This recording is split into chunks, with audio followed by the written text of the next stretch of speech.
Has this been the longest project ever, or is this just how YouTube-driven projects go? Welcome back to the last video in the BMW N55 engine rebuild series. This BMW 335 N55 project has been one of the most fun for me, but also one of the more frustrating projects I have ever done. In this video, I will show you what else I did after installing the engine. There are plenty of things to do while doing a swap on a car of this age. I will also go through the steps I took and all of the things that I tried to get it started when it would crank forever but not start. This crank but no start condition took a lot of my time, and you will never guess what it was. I felt a little dumb after I figured it out, but at the very least there will be some kind of conclusion by the end of this video. But before we get there, let me remind you of what happened in the last video. After rebuilding the engine, I installed the high-pressure fuel pump, oil filter housing, and of course the Vanos solenoids. Then I ran the fuel lines to the fuel pump, as well as the injectors, and on the other side I installed the new exhaust manifold with the turbocharger. At the front of the engine, I installed all of the pulleys, the vibration damper, and then ran the wiring loom. After doing the rest of the small parts, the engine was ready to be put into the car and connected to the transmission. Of course, there's a lot more to it, but I was able to try starting it at that point. If you'd like to see details, check out my previous video in this series. Now, before we move on, don't forget to hit that like button to support the channel and subscribe if you'd like to see more from me. Right after installing the engine and the rest of the necessities, I scanned the car for codes and deleted anything that was in the history. Then I turned on the ignition to see what would happen. I heard the fuel pump come on and the water pump started pumping and building up pressure as well. Those were really good signs. Prior to this, there were no signs of life coming from the engine, and the fix for that was a loose wire that wasn't making a good contact.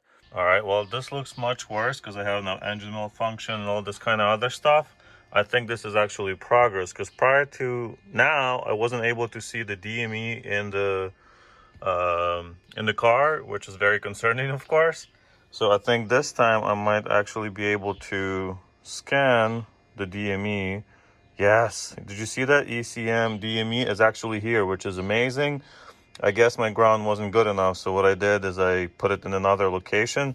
Let me show you real quick. I think the water pump's running for some reason. Might need to add more coolant. So I put both of the grounds in there, since one of them was in another location, but I put them gave it a very good ground just for now, and then I'll figure out where it's supposed to go actually, and make sure that's good as well. But I think I definitely need to add a little bit more coolant now. Okay, so some pressure built up, which is nice. Needs a little bit more pressure built up. Let's see if there's any leaks. No leaks. All right. I think we can give it another go. I'll add a little bit more coolant, give it another try to see if it can start, even for a little bit. Now I was able to scan the DME and the rest of the modules, and I was sure that the engine would start. I've connected my other car for some power, and this is all I got in return.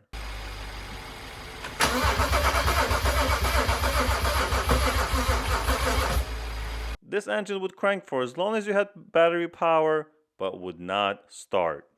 This is where I started to think really hard as to what could be causing this engine not to start. Sure, I didn't have the exhaust or axles or some of the other sensors installed, but the engine should have started by now. From my basic understanding, the engine needs 4 things to start: air, fuel, spark, and compression. So I started checking one at a time from the easiest to the hardest. I knew the engine was getting air since there was no obstructions or even air filter installed at this stage. This wasn't the issue. I then checked the spark. I pulled one of the spark plugs out and cranked the engine. It was nice and bright, so now I was certain that the spark was not the issue either. But what about the fuel? Is the engine getting proper fuel? I was expecting the low pressure fuel pump to turn on each time I was trying to start the car, as it seems to be that way on my BMW Z4, and it's exactly the same platform. However, it did not. I was worried that the fuel wasn't getting to the fuel rail, so I grabbed my ThinkTool scanner and looked up the data stream for the rail pressure. I had a perfect 12 MPa or about 1750 psi of pressure. That's definitely plenty to make the engine go. To triple check that it wasn't a fuel issue, I connected a cheapo oscilloscope to the injector to see that it was getting a signal to fire, which it was. Now the only thing that was left was compression. Unfortunately, I don't have compression readings on the video, but all 6 cylinders were at about 180 psi, which is just fine for this engine and would not be a cause for the engine not to start. But of course, with modern engines, even if you have all that you need, your engine still may not start if the computer tells it not to. Or at least that's what I was thinking at the time. I connected any and all sensors that I could find, cleared the codes, and tried again. At this time, the only code that was present on the car was A738 JBE power supply interrupted. My next mission was to figure out what this code was and how to fix it. Since I had no other codes, I was certain that this would be the solution to my no start issue. As the first step, I bought a used JBE module off eBay and swapped it out. I also programmed it just to make sure it was appropriate for the car. The job is fairly easy, but you do have to remove half of the interior on the passenger side to get to the module. After 30 minutes, I was ready to give it another go. But unfortunately, it made no difference in my case. The code remained active. At the same time, I noticed the car would no longer lock using the button on the inside or even the key fob. This had to be the issue as the key communication is vital to the engine starting. Electronics are definitely not my strongest skill set when it comes to cars, but with the help of few online friends, I checked many wires, checked resistance on certain wires, replaced fuses and relays, but the JBE code remained active. In the last ditch effort, I bought the entire fuse box online to see if it would make any difference. Replacing the fuse box didn't take too much time as I already had good access, but the main power wire that came in did give me some trouble. I knew this is a common failure point on these cars, so it was important not to damage anything. 15 minutes later, the new fuse box was in. I erased the codes one more time, and guess what? The JBE code was gone. I was ecstatic and 100% expecting the engine to fire up. But guess what? Now I had 0 codes and the same no start condition I've been dealing with for weeks now. My engine had everything it would need. So what else could it be? I know the computer needs to know the position of the engine when it's cranking in order to have it timed properly. So I decided to check the crankshaft sensor. I removed the starter and tested to make sure 5 volts were getting to the sensor. All was good there.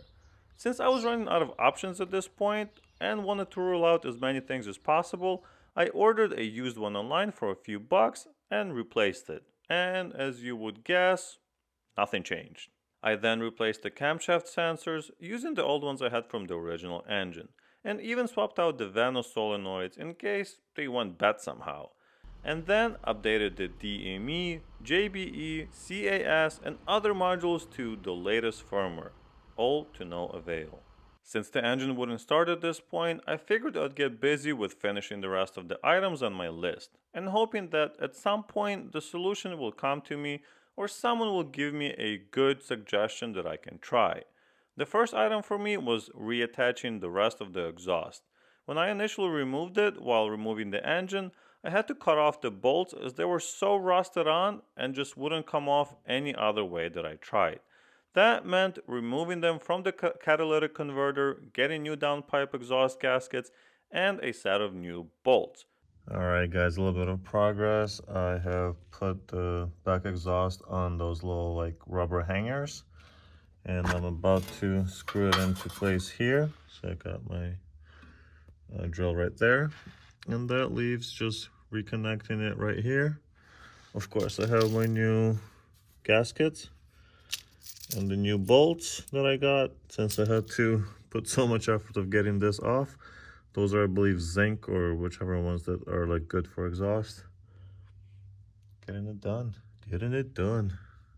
Hopefully last few times under the car because I don't feel happy being under here. Feels a little uneasy, but I still have to reconnect actually that drive shaft over there. So I guess I'm not done. It all came together rather nicely after that. After rehanding the rest of the exhaust and retightening the reinforcement plates, it was ready to roar. Well, once it started. Of course, in order for the car to move or even be lowered from the jack stands, I needed to put the front axles back in. I have a video on how to remove these, and as they say, the installation is just the opposite of removal. The only catch here is to use new seals and of course new axle nuts. Once both of the axles were in, I could fill the front differential with gear oil. Of course I got brand new axle nuts, so they're gonna go in right there. Maybe clean this up a little bit. Just got the axle, or the output shaft as BMW calls it, back in. What I did is put it in manually with my hand, very easy, and then literally use this kind of as a hammer. And I just kind of did this a couple of times and it snapped in. You can hear like an audible like clink when it goes in, so that's in, should be good to go. I'm gonna reconnect everything else, put one of these on, torque it to spec, do the other side, and then start adding the differential fluid. Alrighty guys, a little bit of progress. I have attached the steering rod, or whatever it's called, that one over there, and I still don't have this one attached. I believe there's the anti-roll bar, but I will in a minute. Just can't find the correct bolt for some reason, even though I had all of them correctly stored.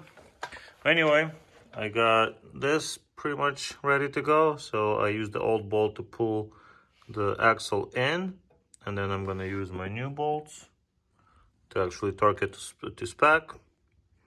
Should be good to go. One thing that's important is to make sure you get the correct spacing in there. I don't know if you can see anything, but there's an ABS sensor in there, so you want to make sure those little ridges are right there. So that should be something to pay attention to.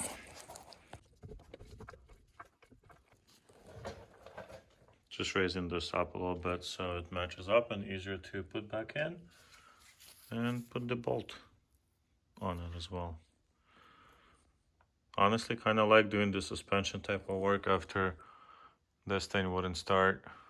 So kind of just wrenching and doing mechanical stuff. I like it. All right, so I'm gonna be refilling the front differential gear oil, which I'm gonna be using this red line. Of course, you can use the authentic one, but this seems to be just as good. Same GL5 rating and everything else. You're gonna need, obviously, the oil. I got two of these because I think it might take more than a quart, but we'll see. You're gonna need a new seal for your fill plug, right there. And I'm using a T60, even though I don't think that's the right socket for it. I think it's like a, it's not a Torx, it's like a, whatever the square one is, but the plug is all the way over there. Oh, there you go, you can see it right there. I just took it out from underneath the car. All you really have to do to get to it is remove the reinforcement plate at the bottom. And once you remove it, you have pretty good access over there. So I'm just gonna take the cap off, go under the car, fill it until it starts coming out of the fill hole. So you don't need to put any more than that. The car has to be level, so make sure the car is leveled and not on a driveway or a hail or whatever else, you know, you might have the car on. Or if you just lift the front, that's not gonna work since it's not gonna be level anymore, so you're gonna underfill. So definitely have the car leveled. As you can see, I have it on both right here. I have a video on how to put cars on jack stands, so check that out. Then we're gonna put new seal on this and torque it to 60 Newton meters, or it's like 44 pound-feet of torque. So with one of these, easy enough. Should be a 5-minute job. Let's get it done. So I'm just underneath the car. You can see the fill hole is very easily accessible, so it shouldn't be a problem. All right, so I filled it just a little bit, so it's dripping out. I'm gonna put the plug back in and get it sealed and torqued. Many of you suggested installing an aftermarket charge pipe, so I got a VRSF kit. I swapped the sensor and got it in place. It's an easy upgrade and seemed to be made of quality material. Definitely better quality over the OEM charge pipe that cracks after a couple of installs or removals, and not to mention it looks much better. While working on all of these items and thinking back to all of the suggestions and help I got from wonderful BMW enthusiasts online, I went over the possibilities in my head over and over again. What could possibly make the engine not start when it clearly has everything it needs? The only logical explanation at this point was the engine wasn't timed properly. But how? I reviewed the video I have made on replacing the timing chain and it was done correctly. Everything lined up and the engine was in top dead center. Or was it? Well, let's investigate. I couldn't think of any way to actually test this, so I went to work taking off the valve cover and everything that was in the way. The entire process took me about an hour and a half total and was mostly because I couldn't get the gaskets to stay in place when reassembling. I'm moving ahead of myself here, but after taking off the valve cover, here's what I found. Alright, so here is what the actual problem is. As you can see, the timing seems correct, right? Both camshafts are in the correct, like we're using the timing tool to align it and everything's fine. The problem is that we're basically 180 degrees off.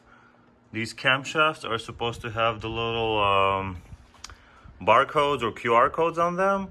So what I'm gonna do right now is rotate the engine 180 degrees to see if we see those proper markings on here. All right, so I just spun the engine like 180 degrees. And as you can see, we have those QR codes, but obviously we're no longer in the correct timing. We're 180 degrees opposite of the correct timing. So if I grab this, see where those little knobs are? They're supposed to be on that side, so more towards the bottom there. So, all right, I guess we're gonna have to redo this. I'm glad I found this issue, and who would have, man, I'm so mad at myself for not paying attention when I was putting this together, because I was very confident in the timing of the engine, and that's one thing that's stopping it from starting. I got to work making sure the timing was perfect this time and still wonder how I could mess up this bad. I have rewatched the video on the timing chain replacement and can clearly see that the timing was done correctly. Then I remembered that last minute I decided to replace the chain components for new ones, and I think that's when I must have rotated the engine without realizing it would be out of phase. With that said, this mistake has cost me hours and hours of troubleshooting, but I don't blame myself too much, as I've learned a ton as to what makes the engine go and what it needs to start. Would I have been happier if this started a couple months ago when I first installed it? Absolutely. But at the end, the engine is now running and I can't be happier.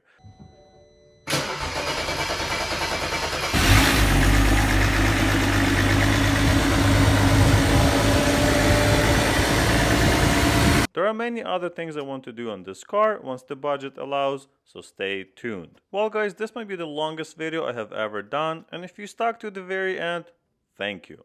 Let me know in the comments what mistakes you've done doing big projects like this, and how did you figure them out. I'm curious to know, and maybe it'll make me feel just a little bit better about this one. Thank you so much for watching, and I'll see you in the next one.